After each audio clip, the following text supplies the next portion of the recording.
दोस्तों आज के स्टडी में हमारे पास एक best three phase automatic power factor controller device है जिसमें हम सीखने वाले हैं किस तरह automatic power factor controller device work करती है, किस तरह से ऑटोमेटिक पावर फैक्टर कंट्रोलर में हमें कनेक्शन करना होता है, किस तरह पावर फैक्टर कंट्रोलर के जरिए कैपेसिटर बैंक को ऑपरेट किया जाता है। हर एक कॉन्सेप्ट को काफी आसान तरह से सीखने वाले हैं। देखिए हमारे पास यह एक टेंस इलेक्ट्रॉनिक का RGT12M मॉडल का best three phase automatic power factor controller है। ये जो टेंस इलेक्ट्रॉनिक है ये तुर्की की बेस्ट इलेक्ट्रॉनिक कंपनी है जिसका हर एक प्रोडक्ट बेस्ट क्वालिटी का होता है। आज के स्टडी में हम automatic power factor controller connection practically wire by wire भी सीखने वाले हैं एंड ड्राइंग के जरिए भी सीखने वाले हैं। सो वीडियो को लास्ट तक जरूर वॉच कीजिए। चलिए वीडियो स्टार्ट करते हैं और सबसे पहले हम सेटअप समझ लेते हैं।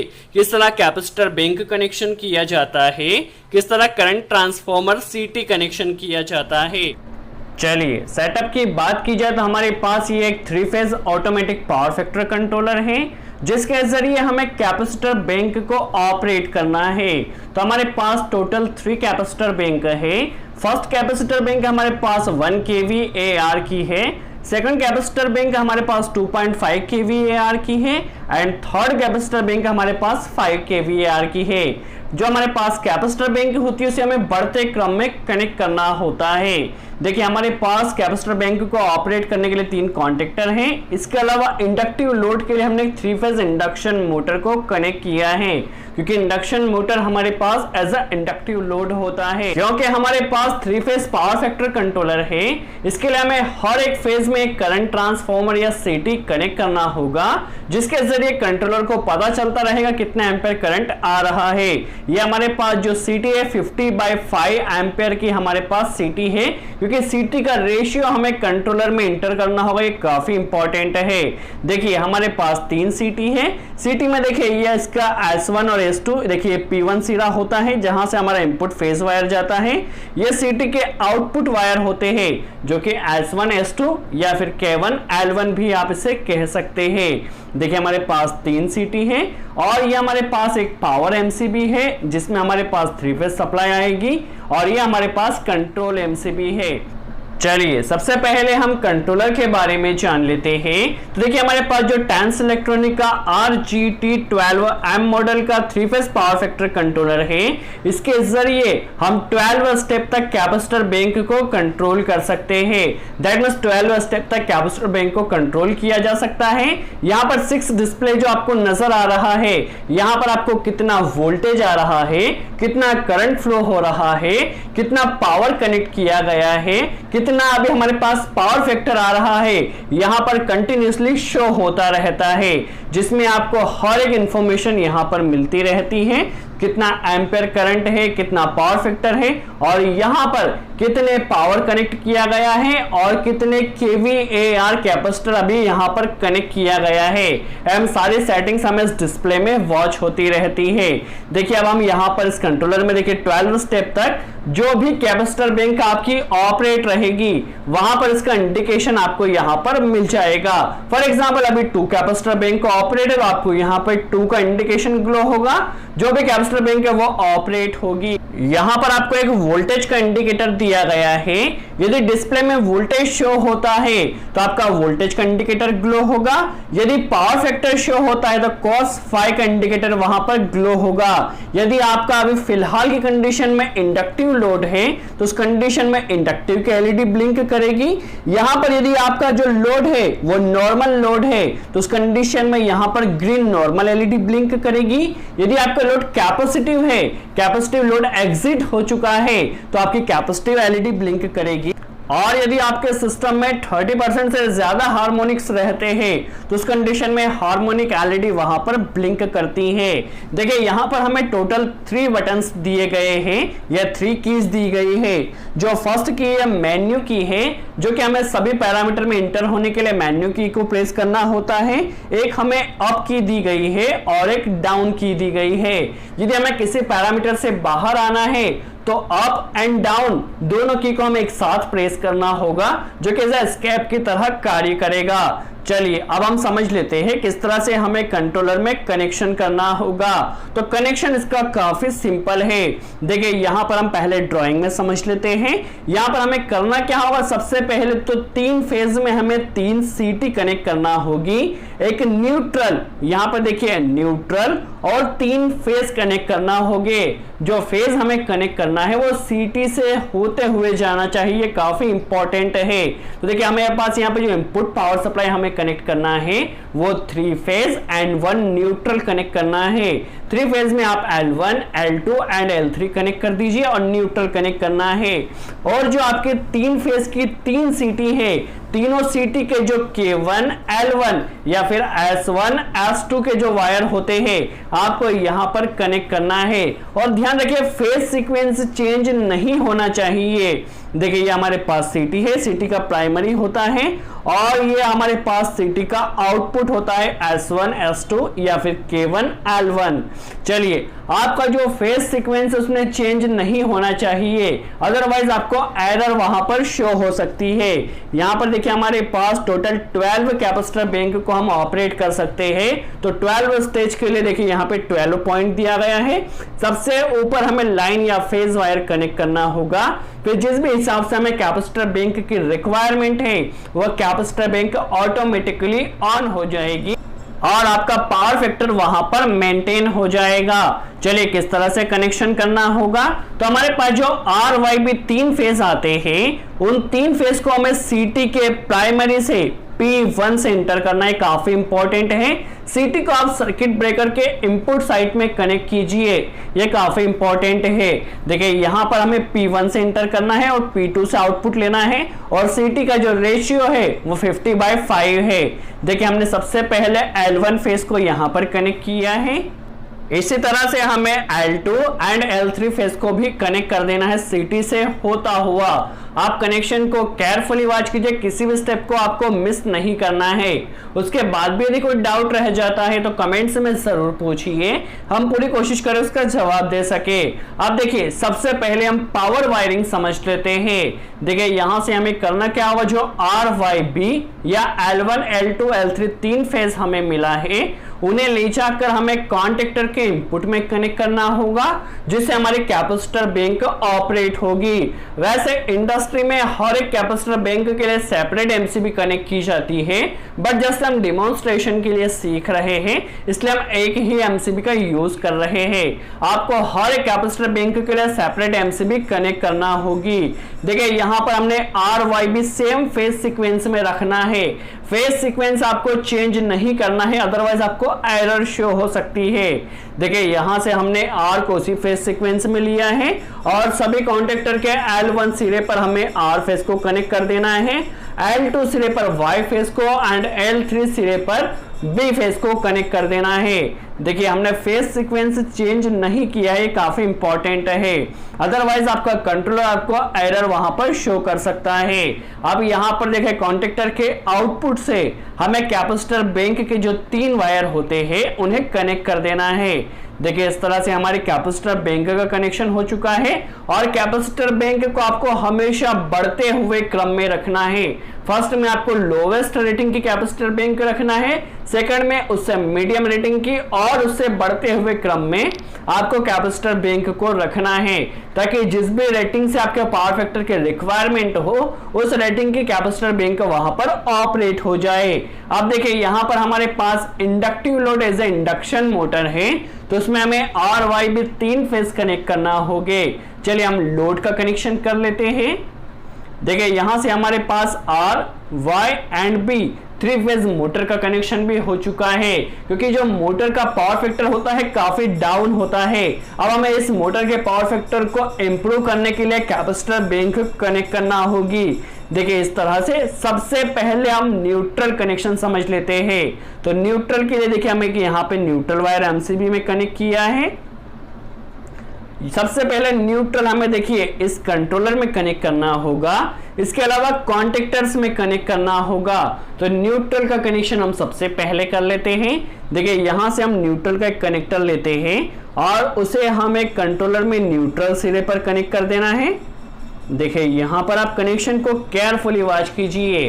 कनेक्शन इसका काफी इंटरेस्टिंग है। देखिए न्यूट्रल कनेक्शन हो चुका है और फेज सीक्वेंस फिर से एक बार चेंज नहीं होना चाहिए। यहां से देखिए कॉन्टेक्टर को ऑपरेट होने के लिए फेज एंड न्यूट्रल की रिक्वायरमेंट होती है, तो न्यूट्रल हम डायरेक्टली कनेक्ट कर देते हैं और जो फेज वायर होगा वो कंट्रोलर के जरिए C1, C2, C3, C4 जो कैपेसिटर बैंक के पॉइंट है वहां से आके हमारे कॉन्टेक्टर को ऑपरेट करेगा। देखिए न्यूट्रल कनेक्शन हमारा काफी सिंपल यहां पर हो चुका है, तीनों कॉन्टेक्टर में न्यूट्रल का कनेक्शन हो चुका है। अब सबसे पहले हम कंट्रोलर में L1, L2, L3 या फिर RYB 3 फेज कनेक्ट कर देते हैं। देखिए MCB में जो फेज सीक्वेंस है, CT में जो फेज सीक्वेंस है, उसी फेज सीक्वेंस से आपको यहां पर RYB तीनों फेज को कनेक्ट करना है। फेज सीक्वेंस चेंज नहीं होना चाहिए।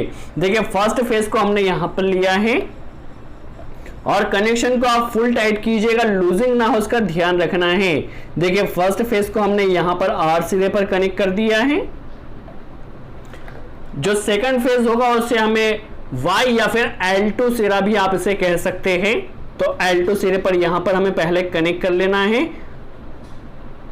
और कनेक्शन को आप फुल टाइट कीजिए, लूजिंग ना हो उसका आपको ध्यान रखना है। वीडियो को केयरफुली वॉच कीजिए, किसी भी स्टेप को आपको मिस नहीं करना है। फिर भी यदि कोई डाउट रह जाता है तो कमेंट्स में जरूर पूछिए। यहां से देखिए हमें बी फेज को कनेक्ट करना है और बी फेज को यहां पर कनेक्ट कर देना है। देखिए हमारे पास कंट्रोलर में 3 फेज प्लस 1 न्यूट्रल कनेक्शन हो चुका है। अब हमें CT कनेक्शन करना होगा, तो CT के S1, S2 या फिर आप इसे K1, L1 भी कह सकते हैं। अब देखिए जो आपने CT से होता हुआ फर्स्ट फेज कनेक्ट किया था उसी CT के 2 वायर होना चाहिए, उसे आपको K1 और L1 में कनेक्ट कर देना है। देखिए यहां पर हमारे फर्स्ट CT के कनेक्शन हो चुका है और जो फेज सीक्वेंस आपने कंट्रोलर में RYB का रखा था उसी फेज सीक्वेंस में CT का भी सीक्वेंस होना चाहिए। देखिए CT हम सेकंड CT का कनेक्शन कर लेते हैं। सेकंड CT के S1 वायर को यहां पर हम कनेक्ट करते हैं और यहां से हमारे पास देखिए सेकंड CT के S2 या फिर L2 वायर को भी कनेक्ट कर देते हैं। देखिए इसी तरह से तीसरी CT का भी हमें कनेक्शन कर लेना है और CT का कनेक्शन आप चाहे इस कंट्रोलर में कर रहे हैं या फिर इंडस्ट्री में कर रहे हैं, कभी भी लूज नहीं होना चाहिए, अदरवाइज वहां पर शॉर्ट सर्किट हो सकता है क्योंकि CT के वायर कभी भी ओपन नहीं रखे जाते। तो CT के वायर को आपको फुल टाइट करना है, इसका आपको ध्यान रखना है। देखिए तीनों CT के कनेक्शन हो चुके हैं। अब हमें कैपेसिटर बैंक कनेक्शन करना है, तो यहां से देखिए हमें एक फेस लेना है और उसे L टर्मिनल पर कनेक्ट कर देना है। देखिए सबसे पहले हम MCB से एक फेस ले लेते हैं और उसे हम L सिरे पर कनेक्ट कर देते हैं। देखिए यहां से हम एक फेस को कनेक्ट कर लेते हैं।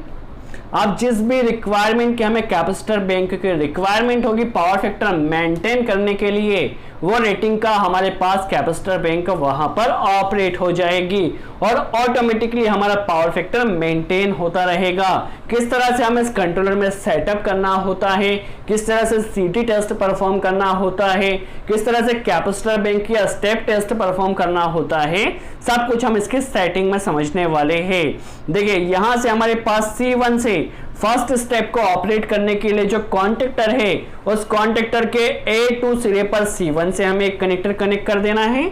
देखिए यहां से फर्स्ट कैपेसिटर बैंक को ऑपरेट होगी, यहां से C2 से हमें कनेक्टर कनेक्ट करना है और इसे सेकंड कैपेसिटर बैंक को ऑपरेट कर देना है। देखिए सेकंड कैपेसिटर बैंक यहां से ऑपरेट होगी, C3 से हमें एक कनेक्टर लेना है और इसे थर्ड कैपेसिटर बैंक को ऑपरेट कर देना है। तो आप देख सकते हैं हमारे पास तीनों कैपेसिटर बैंक का यहां पर कनेक्शन हो चुका है। चलिए हमारा कंप्लीट कनेक्शन हो चुका है। अब किस तरह से इसका सेटअप किया जाएगा, किस तरह से इसमें सेटिंग करना होती है हम समझ लेते हैं। चलिए इसमें हम सेटिंग की बात की, सबसे पहले पावर ऑन कर लेते हैं। देखिए मोटर ऑन हो चुकी है, कंट्रोलर ऑन हो चुका है। चलिए अब हम इसमें किस तरह से सेटअप किया जाएगा हम समझ लेते हैं, काफी इंपॉर्टेंट है। आप इसे यहाँ पर केयरफुली वॉच कीजिए। देखिए अभी पावर फैक्टर मेंटेन करने के लिए फर्स्ट स्टेप हमारी ऑन हो चुकी है, जिससे हमारा पावर फैक्टर मेंटेन हो रहा है। और यहाँ पर देखिए आपको पावर फैक्टर नीचे शो कर रहा है 1, तो यहाँ पर पावर फैक्टर के एलईडी भी या cos phi के एलईडी यहाँ पर ब्लिंक कर रही है। अभी आपका जो लोड है वह एज अ इंडक्टिव लोड है, तो वहां पर इंडक्टिव के एलईडी ब्लिंक कर रही है। सेटअप के लिए मोड की को आपको 2 सेकंड के लिए प्रेस करना है। फर्स्ट 2 सेकंड के लिए प्रेस किया, यहां पर देखिए आपको L1, L2 और L3 में कितनी कैपेसिटिव पावर कनेक्टेड शो कर रहा है। आपको अगेन मोड बटन को प्रेस करना है अनटिल सबसे पहले आपको एडवांस सेटिंग में जाना है। सबसे पहले मेन्यू बटन को 2 सेकंड प्रेस किया, एडवांस्ड मेन्यू में आपको इसे डाउन की से यस कर देना है। देखिए एडवांस्ड मेन्यू में आ चुके हैं। यहां पर आपको करंट ट्रांसफॉर्मर वैल्यू सेट करना है। हमारे पास जो सीटी 50/5 है, तो 50/5 की सीटी हमने रख ली है। यदि आपके पास ज्यादा रेटिंग की सीटी है तो आप या डाउन की के जरिए उसे चेंज कर सकते हैं। देखिए सीटी हमारा रेशियो सेट हो चुका है। अब हमें जाना है करंट ट्रांसफॉर्मर टेस्ट में, तो यहां पर देखिए आपको अगेन मोड की को प्रेस करना है। करंट ट्रांसफॉर्मर टेस्ट को आपको डाउन की से यस कर देना है। जैसे ही आप प्रेस करते हैं फर्स्ट 3 स्टेप आपकी ऑपरेट होगी और कनेक्शन चेक होगा। देखिए फर्स्ट 3 स्टेप जैसे ही ऑन होगी आपका देखिए सभी कनेक्शन चेक हो रहा है। यदि आपके ऑल कनेक्शन करेक्ट हो गए तो वहां पर आपको L1, L2 and L3 show होगा। दैट मीन्स आपके ऑल कनेक्शन करेक्ट है। देखिए हमारे पास 3 स्टेप फिर अगेन ऑपरेट हुई, जिससे हमें पता चल चुका है हमारे कनेक्शन वहां पर प्रॉपर है और सीटी टेस्ट कंप्लीट हो चुका है। तो इस तरह से हमारा सीटी टेस्ट कंप्लीट होता है। अब यदि आपको स्टेप टेस्ट परफॉर्म करना है कैपेसिटर बैंक किस तरह ऑपरेट हो रही है, तो आप स्टेप टेस्ट भी परफॉर्म कर सकते हैं। देखिए अभी आपका जो लोड है वो कैपेसिटिव हो चुका है, क्योंकि हमें जितने पावर फैक्टर की रिक्वायरमेंट थी हमारी फर्स्ट कैपेसिटर बैंक वहां पर ऑपरेट हो चुकी है और हमारा जो लोड है वो कैपेसिटिव हो चुका है। यदि आपको स्टेप टेस्ट परफॉर्म करना तो आप स्टेप टेस्ट भी परफॉर्म कर सकते हैं। वैसे सेटअप के लिए जस्ट आपको सीटी टेस्ट ही परफॉर्म करना होता है। देखिए अगेन आपको मेन्यू की 2 सेकंड के लिए प्रेस करना है। अब यदि आपको स्टेज टेस्ट परफॉर्म करना है तो यहाँ पर देखिए स्टेज टेस्ट पे डाउन बटन की सहायता से आपको यस कर देना है। देखिए यस हो चुका है। आपको ऑल स्टेज को यदि ऑपरेट करना है तो ऑल पे यस कर दीजिए। देखिए अब आपकी ऑल 12 स्टेज ऑपरेट होगी। वैसे आपको कंट्रोलर के इंस्टॉलेशन के लिए जस्ट सीटी टेस्ट परफॉर्म करना होता है, बट यदि आप इस तरह से स्टेज टेस्ट को परफॉर्म करना चाहे तो कर सकते हैं। देखिए अभी हमारी फर्स्ट लेवल ऑपरेट हो चुका है, सेकंड लेवल ऑपरेट हो चुका है। इसी तरह से हमारे 12 स्टेज तक हमारे सभी कैपेसिटर बैंक ऑपरेट हो गए। देखिए इस कंट्रोलर में सेटिंग काफी सिंपल है, कनेक्शन काफी सिंपल है, जिसे आप कनेक्ट कर इंडस्ट्री में काफी आसानी से ऑटोमेटिक पावर फैक्टर कंट्रोल कर सकते हैं। यदि आप इस प्रोडक्ट को परचेस करना चाहते हैं तो डिस्क्रिप्शन में कॉन्टेक्ट नंबर मिल जाएगा, जिस पर कॉल कर आप डायरेक्टली इसे परचेस कर सकते हैं। और यदि इसके कनेक्शन या सेटिंग से रिलेटेड कोई भी डाउट हो तो कमेंट्स में जरूर पूछें, हम पूरी कोशिश करेंगे उसका जवाब दे सके। देखिए आपको यहाँ पर कितना वोल्टेज आ रहा है, ऊपर की 3 एलईडी में शो हो रहा है, कितना करंट फ्लो हो रहा है वो सेकंड एलईडी में यहाँ पर शो हो रहा है। देखिए कंटिन्यू यहाँ पे voltage, current and power factor कितना आ रहा है, सब कुछ आपको यहाँ पर इस एलईडी में शो होता रहेगा। देखिए आपका स्टेज टेस्ट डन हो चुका है। देखिए अब आपका ये नॉर्मल कंडीशन में आ जाएगा। आपको पावर फैक्टर मेंटेन करना है। देखिए यहाँ पर 1 यहाँ पर पावर फैक्टर मेंटेन हो चुका है, क्योंकि फर्स्ट कैपेसिटर बैंक का हमारा, और यहाँ पर देखिए जो नॉर्मल का इंडिकेशन है ग्रीन एलईडी वहां पर ब्लिंक कर रही है। दैट मीन्स पावर फैक्टर हमारा कंप्लीटली यहाँ पर मेंटेन हो चुका है। तो ये जो कंट्रोलर है काफी सिंपल इन ऑपरेशन है, इसमें सेटिंग काफी कम है और काफी रिलायबल है। यदि आप इसे परचेस करना चाहे तो डिस्क्रिप्शन में जो नंबर उस पर कॉल करके डायरेक्टली परचेस कर सकते हैं। यदि वीडियो अच्छा लगा तो लाइक का बटन जरूर प्रेस करें। सो आज के लिए इतना ही। Thanks friend.